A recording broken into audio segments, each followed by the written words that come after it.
Hi, good morning. In class today for Foods and Nutrition on Monday, August 16th, and Tuesday, August 17th, I'm going to show my students the setup of Canvas and how the course works.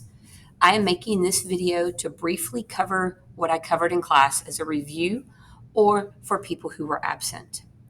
We started on the Canvas page, and I showed my students that their Canvas dashboard should look something like this.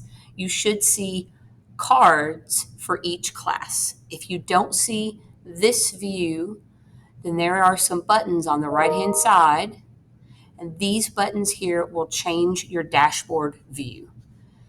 Card view is what you want to have it in. If you put it in list or activity view, it can be very complicated to find your classes.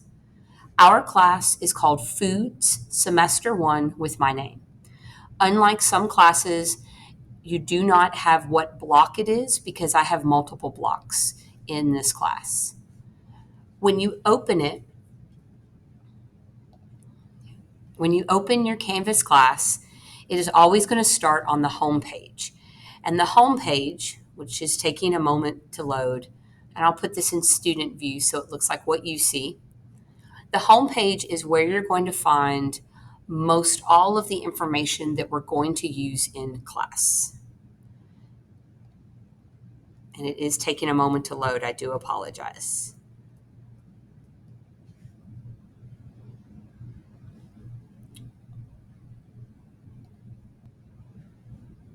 Now that it has loaded, you can see from the student view on my page what your homepage should look like. So you have a couple of tabs over here on the left, and these are what you're going to actually use in my class. Modules and grades is pretty much the ones you want to use. You have a to-do list. It is really important. Some students like to utilize the to-do list.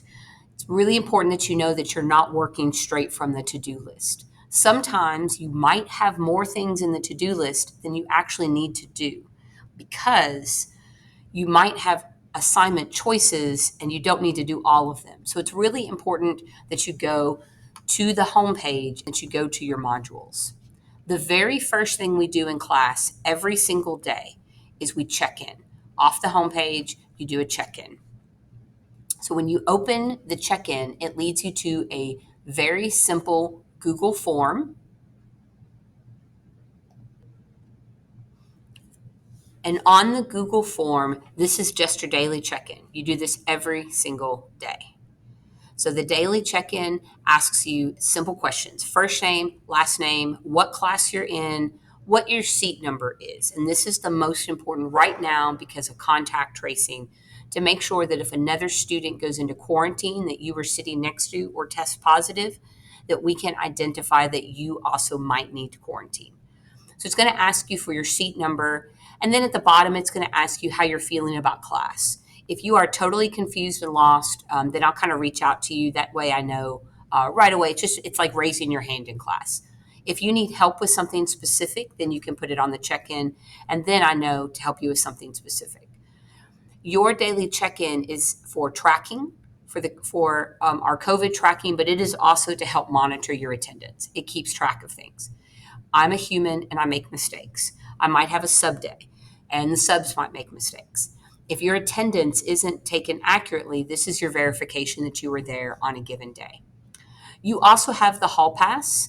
And so when you click on the hall pass request form, this one just asks you for your first name, last name, and what block you're in. And this is to help keep track of hall passes and the hall pass request. Specifically, what order students have requested the hall pass in. The modules button is going to be the most important, and I'll give that a minute to load. The rest of your homepage is going to have the tracking chart, which I'll talk about in class later once we get into Unit 1, and then also how to contact me.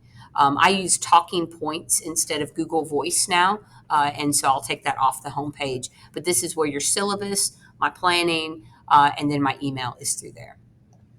So when you open up the modules, eventually it will open.